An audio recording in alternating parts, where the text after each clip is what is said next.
Hurricane Center in Miami. Ed, let's start with you. This latest Irma forecast, where do you think is the most probable path? The most probable path is what we've actually been saying for the last several days now. Looks like the hurricane will continue to move towards the west-northwest, with its center passing just north of the north coast of Cuba and then turn towards the north. What we've been uncertain about is where that turn would occur, whether it's going to be offshore in the Atlantic, in the Gulf, or over land. Increasingly, the threat is for the turn to come along land and up through the Florida Keys potentially, and then the peninsula all the way up through the state. So just in terms of for Florida, that's probably the worst case scenario, isn't it? That's right. This track, in fact, if it were to play out just as shown, is going to be the worst possibility certainly for the eastern half of the state. The entire state would experience hurricane force winds with a forecast like this verifying. And the area very near the center, the core of the hurricane, we expect to still be at Category 4 or potentially Category 5 at landfall. And that would make it the strongest and most destructive potentially, certainly for Florida, since Hurricane Andrew. And Ed Rappaport, that northeast quadrant of the storm, that is the most powerful. So for that eastern part of Florida, that would be the hardest hit.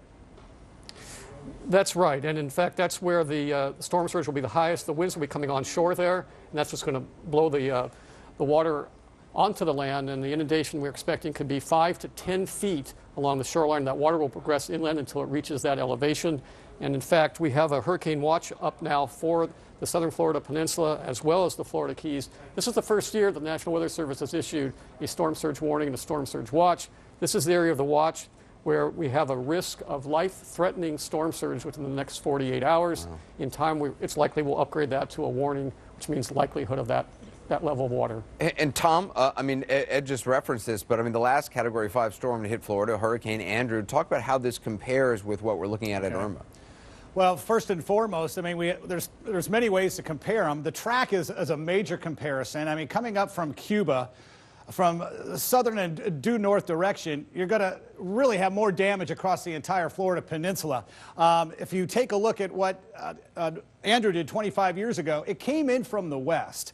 And so, again, just kind of like a buzzsaw, shaving off a smaller piece of real estate, doing major damage, though, to Homestead, as we know. In fact, the number of fatalities over 500, most of those were from, 65 with this one. I'll show you another in Matthew, which was about 500. That came up the side of the coast, but 65 fatalities alone. It changed building codes coming in from the south. I want to show you a photograph, and here's another one, too, because the size difference is amazing.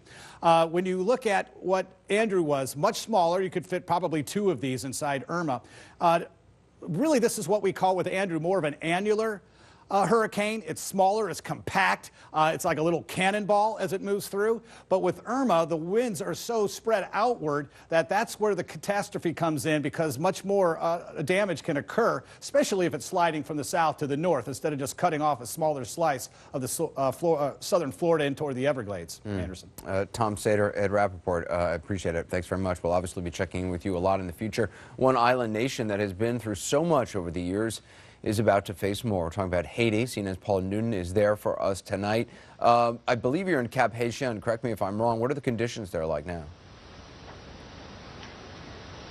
Absolutely, here on the North Shore. Well, we were supposed to be hit with that southern end. We've been lashed with wind, but it's the heavy downpours that have really been an issue. We've got a few more hours to go, Anderson, and officials have told us point blank all day today they are not ready for this storm. More importantly, Anderson, they are not ready for the aftermath. And you know what's going to happen here in the next few hours, although thankfully Haiti escaped a direct hit. In the ensuing hours, depending on how bad the flooding is going to be and those mudslides, still a very dangerous situation. And authorities here really at pains to explain, look, we haven't even been able to get the people who need to be in the evacuation centers in those evacuation centers. In these low-lying areas behind me, Anderson, there are 100,000 people at risk at this very hour. People still do not know exactly what it means for them, especially since we have seen some surge. I mean, look, Anderson, you know better than most. The government here is quite dysfunctional. They did the best they could, but it really wasn't the sense of urgency that you wanted to see from a place really being hit with this kind of a storm. Yeah, and I mean, the danger of flooding, the danger of rainfall, moving mud off mountains, and we've seen this time and time again in Haiti. It can be truly, truly devastating. Absolutely. And Hurricane Matthew, when you're comparing it, that was a Category 4, hit the southern part of the country last year. Anderson, as you know, you've seen these homes, tin roofs, plywood. There were entire families swept away by mudslides. And, you know, a lot of people think the danger is over when the storm passes, when these winds go, when the torrential rains go. But the danger is just coming from the side of the mountain. They don't even know what is going to hit them. And that's why I'm saying, as you know, it will take several hours, days to really figure out the impact that this storm, even the back end of it, has had on Haiti. Already has dealt with so much in the last few years.